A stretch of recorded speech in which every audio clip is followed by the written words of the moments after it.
ब्रह्मपुर नामक गांव में एक पाखंडी बाबा का आश्रम होता है।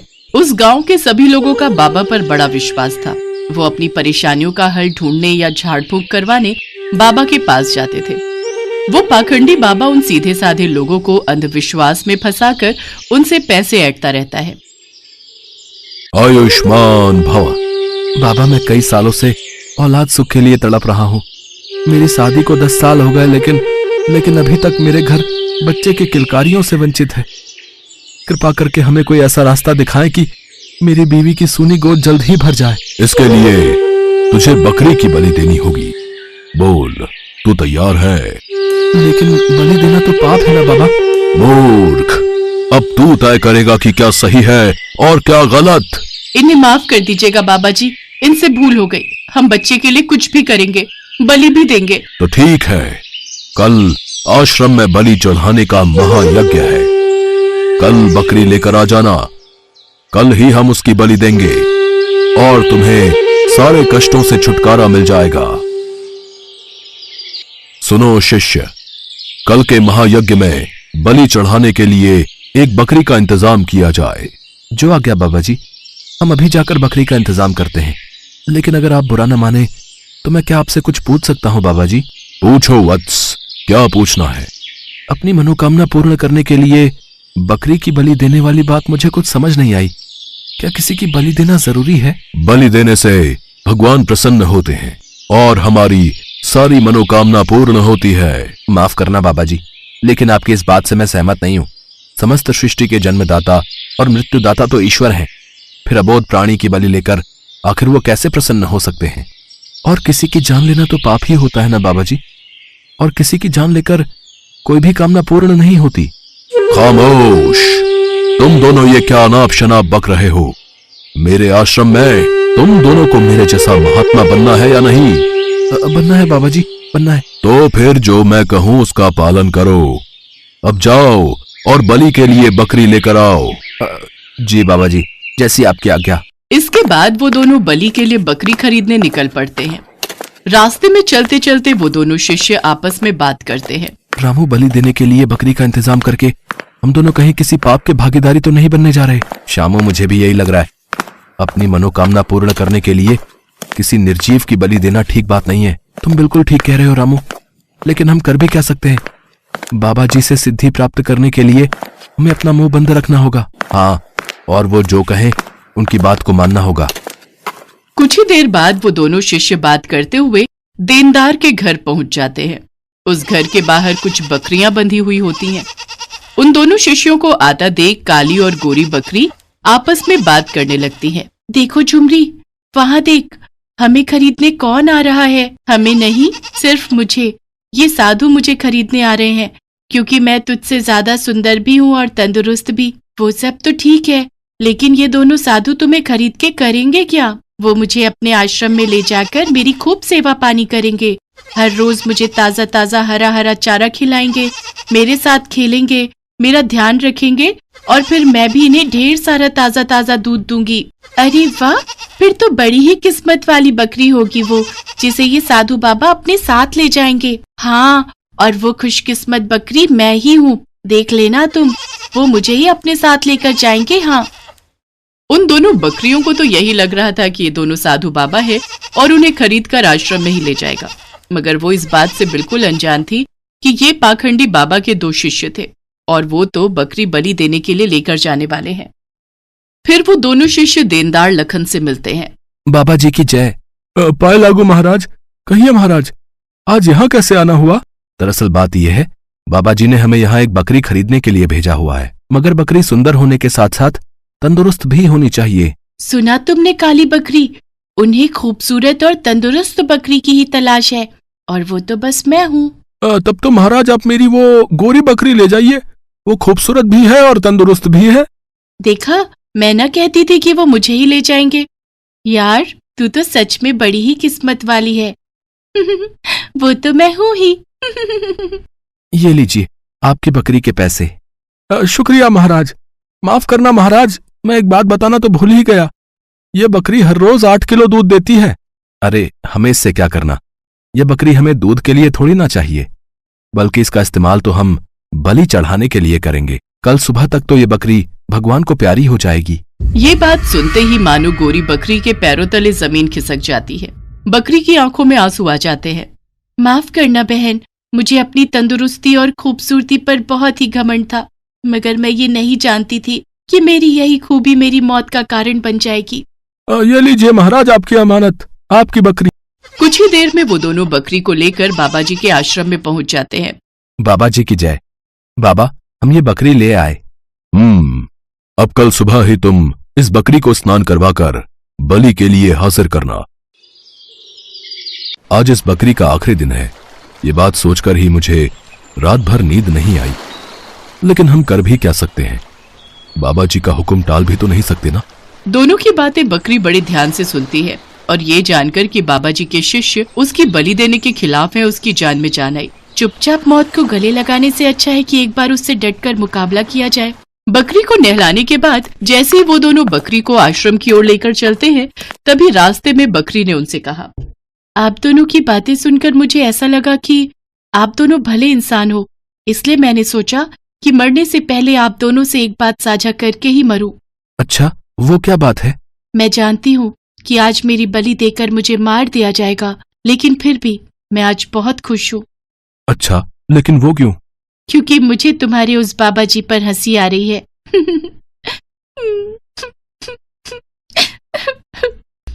बकरी को पहले हंसता और फिर रोते हुए देखकर दोनों को आश्चर्य हुआ।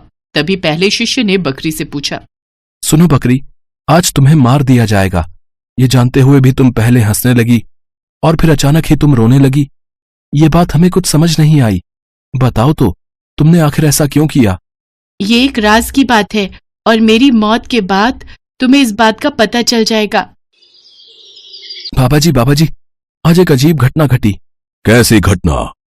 ये बकरी आज आप पर जोर जोर से पहले तो हंसने लगी, इसकी इतनी जुर्रत, ये मुझ पर हंसी, फिर जोर जोर से रोने लगी। रोने लगी? और जब हमने उससे इसके बारे में पूछा तो उसने कहा कि ये एक राज की बात है। राज की बात? कैसी राज की बात? वो तो इसने नहीं बताया बाबा जी। ए बकरी, जल्दी से बता, वो कौन सी राज की बात है? आपको मेरी बलि देनी है तो शौक से दीजिए। ए बकरी, हंस क्यों रही है? जल्दी बता। सच्चाई सुन पाओगे बाबा। मौत मेरे सामने खड़ी है, लेकिन फिर भी मैं हंस रही हूँ। इसकी सबसे बड़ी वजह है मेरी बलि। जैसे ही तुम मेरी बलि दोगे तो मैं श्राप से मुक्त हो जाऊंगी। कैसा श्राप? और रो किस लिए रही थी? पिछले जन्म में मैंने एक बकरी की बलि चढ़ाई थी। तब भगवान ने मुझसे नाराज होकर मुझे बकरी बनने की सजा दी थी। अब आप मेरी बलि दोगे तो आप श्रापित हो जाओगे। फिर अगले जन्म में मैं इंसान बन जाऊंगी और आप बकरी बन जाओगे। इसी वजह से मैं ये बात सोच सोचकर हंस रही हूँ। बकरी की बात सुनकर बाबा उसकी बातों में आ गया।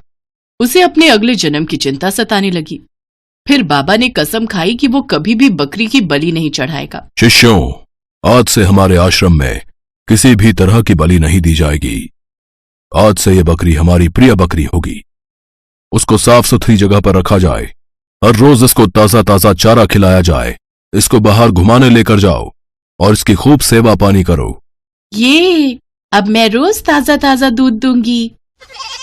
इस तरह उस चतुर बकरी ने मुश्किल समय में किस तरह अपनी अक्ल का इस्तेमाल करके अपनी जान बचाई और समाज को ये आदेश दिया कि मुश्किल घड़ी में हमें घबराना नहीं चाहिए। अपने साहस और चतुराई से हर मुश्किल का सामना डटकर करना चाहिए।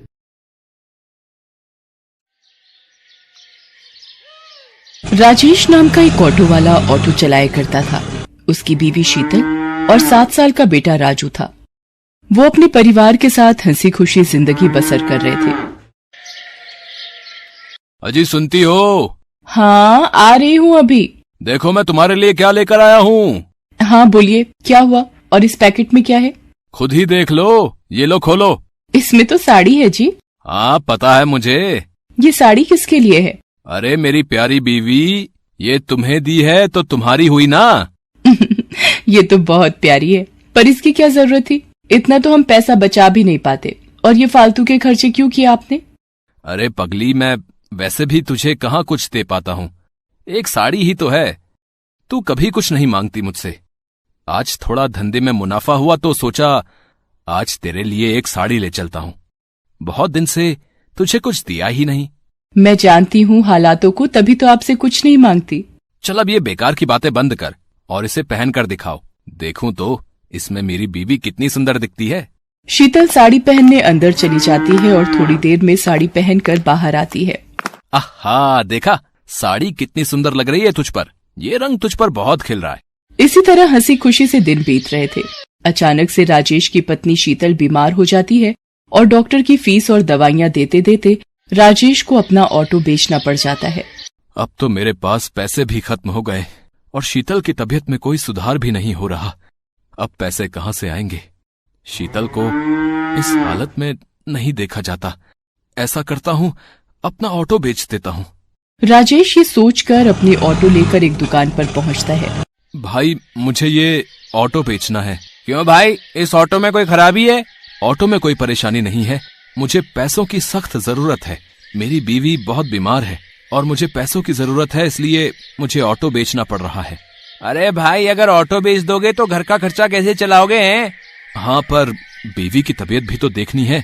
उसकी दवाइयों के लिए मेरे पास पैसे नहीं हैं और मुझे कुछ समझ में नहीं आ रहा है कि अब क्या करूं। अरे भाई, एक काम कर सकते हैं आप, ऑटो बेचकर एक रिक्शा ले लो, जिससे कुछ पैसे भी मिल जाएंगे और तुम घर चलाने के लिए रिक्शा भी ले लोगे। क्या समझे? बात तो तुम सही कह रहे हो भाई। राजेश बात मान जाता है। राजेश ऑटो बेचकर एक रिक्शा ले लेता है और दिन रात उस पर मेहनत करता है। वहाँ राजेश की पत्नी की तबीयत अचानक खराब हो जाती है और वो उसे हॉस्पिटल लेकर जाता है। डॉक्टर साहब, मेरी पत्नी को एक बार देख लीजिए, उसकी तबीयत बहुत खराब है। ठीक है, इसे मेरे केबिन में लेकर आओ। राजेश शीतल को डॉक्टर के केबिन में लेकर जाता है। इनकी तबीयत बहुत खराब है, आप ये इंजेक्शन जल्दी से लेकर आइए, वरना मैं कुछ नहीं कर पाऊंगा। राजेश के पास पैसे नहीं थे। थोड़े से पैसे लेकर राजेश दवाई की दुकान पर जाता है और इंजेक्शन लेने के लिए पैसे देता है। इनमें 10 रुपए कम है। भाई, मुझे इंजेक्शन दे दो, मेरी बीवी की तबीयत बहुत खराब है। पहले 10 रुपए लेकर आओ। प्लीज मुझे ये इंजेक्शन दे दो, नहीं तो मेरी बीवी मर जाएगी। भाई, मेरे पास यही पैसे हैं और मुझे इंजेक्शन की बहुत जरूरत है। राजेश उसी दुकान के सामने रोने लग जाता है। उस दुकान वाले से रोते रोते अपनी बीवी के लिए इंजेक्शन मांग रहा होता है, लेकिन वो दुकान वाला बहुत लालची था। वो राजेश को वहाँ से भगा देता है। अरे कुछ भी करो, मुझे 10 रुपए दो तभी इंजेक्शन मिलेगा, वरना निकलो यहाँ से। राजेश बिना इंजेक्शन के ही वापस आ जाता है और उसकी बीवी का देहांत हो जाता है। राजेश अपने बेटे के साथ रहने लगता है। उधर दुकानदार, जिसका नाम विपिन था, जहां राजेश के पास पैसे न होने पर उसने राजेश को धक्का देकर भगा दिया था, वो एक बहुत ही लालची दुकानदार था। वो दवाइयों से बहुत पैसा कमाता था, इसीलिए उसने अपनी बहुत जायदाद कर ली थी। आजकल धंधे में बहुत कमाई हो रही है, हर माल में मुनाफा हो रहा है। अब एक काम करता हूँ कि एक प्लॉट और ले लेता हूँ। हाँ। विपिन घर पहुँचता है और प्लॉट लेने की सोचता है। पापा पापा। तभी विपिन को अपने बेटे की आवाज सुनाई देती है और भागकर जाता है तो देखता है कि उसका बेटा जमीन पर बेहोश पड़ा है। वो अपने बेटे को लेकर अस्पताल पहुँचता है। अब डॉक्टर साहब देखो, मेरे बेटे को क्या हो गया है? ये बेहोश कैसे हो गया? पता नहीं, जब मैं इसके पास गया तो ये बेहोश पड़ा हुआ था। मुझे इसका चेकअप करना होगा। डॉक्टर उसका चेकअप करता है तो वो विपिन को बताता है। अब क्या हुआ डॉक्टर, मेरा बेटा ठीक तो है? नहीं। क्या हुआ डॉक्टर? आप जरा तसल्ली रखें। अब क्या बात है डॉक्टर साहब, ऐसा आप क्यों कह रहे हैं? मुझे बहुत दुख के साथ कहना पड़ रहा है कि आपके बेटे को कैंसर है। विपिन के पैरों तले जमीन खिसक जाती है और अब संभालिए अपने आप को। ये क्या कह रहे हो डॉक्टर साहब? ऐसा कैसे हो गया? ये सच है विपिन जी। अब क्या कर सकते हैं? मेरा बेटा ठीक तो हो जाएगा ना? हाँ, उसके लिए कुछ महंगी दवाइयां जरूरी हैं और कुछ टाइम इलाज करना पड़ेगा और आपको थोड़ा सब्र रखना पड़ेगा। विपिन अपने बेटे का इलाज करवाना शुरू कर देता है। इस इलाज में बहुत पैसा लगाता है पर उसका बेटा ठीक नहीं होता। एक दिन उसके बेटे की तबीयत ज्यादा खराब हो जाती है तो डॉक्टर उसे दवाई लेने के लिए भेजते हैं। जैसे ही दवाइयों की दुकान पर जाता है, दवाई मांगता है। अब भाई, मुझे ये दवाई जल्दी से दे दो। ये दवाई तो बहुत महंगी है, क्या तुम्हारे पास इतने पैसे हैं? विपिन अपनी सारी जमीन जायदाद गंवा चुका था उसके इलाज में। अब उसके पास कुछ भी नहीं था, सिर्फ चंद रुपयों के अलावा। वो अपने सारे पैसे उसको दिखाता है और कहता है कि मेरे पास ज्यादा नहीं है, बस यही रुपए हैं। इतने में दवाई नहीं आएगी, 100 रुपए और चाहिए। पर भाई, मेरे पास इतने ही पैसे हैं, तो दवाई नहीं मिलेगी। जाओ और पैसे लेकर आओ, जाओ। मेरा बेटा बहुत बीमार है, मैं आपके 100 रुपए जल्दी ही चुका दूंगा। चलो हटो, निकलो यहाँ से। पहले 100 रुपए लेकर आओ, तुम्हारे जैसे रोज आते हैं। चलो भागो यहाँ से, गरीब कहीं के। विपिन को पता था कि ये दवाई बहुत सस्ती है और दुकानदार इसे बहुत महंगी बेच रहा है। विपिन उस दुकान वाले से रो रो कर दवाई मांगने लगता है और तभी उसको वो दिन याद आता है जब उसने भी किसी जरूरतमंद को सिर्फ 10 रुपए के लिए दवाई नहीं दी थी। वो अपनी गलती मानता है और समझ जाता है कि करनी का फल तो भुगतना ही पड़ता है और विपिन बहुत रोता है। तभी दुकान वाला विपिन की हालत देख उसके पास आता है और उसको दवाई दे देता है। विपिन को दवाई के कारण अब बहुत देर हो चुकी होती है। अब कुछ देर में अस्पताल नहीं पहुंचा तो उसके बेटे का बचना मुश्किल था। विपिन भागते हुए जाने लगता है, लेकिन उसे पता था कि वो ऐसे नहीं पहुंच पाएगा, इसलिए कई लोगों से अस्पताल छोड़ने को कहता है, लेकिन उसके पास पैसे न होने पर कोई भी उसको अपनी गाड़ी में नहीं बिठाता। अगर मैं जल्दी ही अस्पताल नहीं पहुंचा तो मेरा बेटा। जब वो जा रहा होता है तो उसे ठोकर लगती है और वो गिरने लगता है। तभी एक रिक्शे वाला उसे आकर थाम लेता है। वो वही रिक्शे वाला होता है जिसको दवाई देने के लिए विपिन ने मना कर दिया था, लेकिन फिर भी वो अपने रिक्शे में विपिन को बिठा लेता है और पूछता है, भाई तुम्हें कहाँ छोड़ दूं? मेरा बेटा अस्पताल में है, मुझे वहां जल्दी पहुंचना है, लेकिन मेरे पास पैसे नहीं हैं। कोई बात नहीं, आप परेशान ना हो, सब ठीक हो जाएगा। मैं आपको वहाँ बिना पैसों के छोड़ दूंगा। विपिन बैठे बैठे बस अपने किए पर पछता रहा होता है। उसका लालच उसके सामने आ रहा था। वो अपने किए पर बहुत पछता रहा था, पर समय निकल चुका था। मैंने दूसरों का बहुत दिल दुखाया है और शायद इसीलिए आज मेरी ये हालत है। इसी वजह से मुझे आज ये दिन देखना पड़ रहा है। मैंने न जाने कितनों को दवाई नहीं दी, कुछ पैसों के लिए, और आज मैं भी वहीं खड़ा हूँ। आज मेरे पास भी पैसे नहीं है और दवाई की जरूरत है। सबको ऐसा ही महसूस होता होगा जैसा कि मैं लाचार महसूस कर रहा था। विपिन हॉस्पिटल पहुंचता है और वहां जाकर दवाई डॉक्टर को दे देता है। वहां उसके बेटे की तबीयत और खराब हो रही होती है। ये सब उससे देखा नहीं जाता और उसकी आंखों से आंसुओं की धारा निकल पड़ती है। तभी उसको भगवान की मूर्ति दिखाई पड़ती है। भगवान, मेरे कर्मों की सजा मेरे बच्चे को मत दो। जो सजा देनी है मुझे दे दो, पर मेरे बच्चे को बख्श दो। और ये कहकर वो फूट फूट कर रोने लगता है।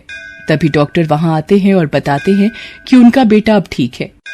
विपिन राहत की सांस लेता है और उसके कुछ समय बाद विपिन का बेटा ठीक होकर घर आ जाता है। Thanks for watching.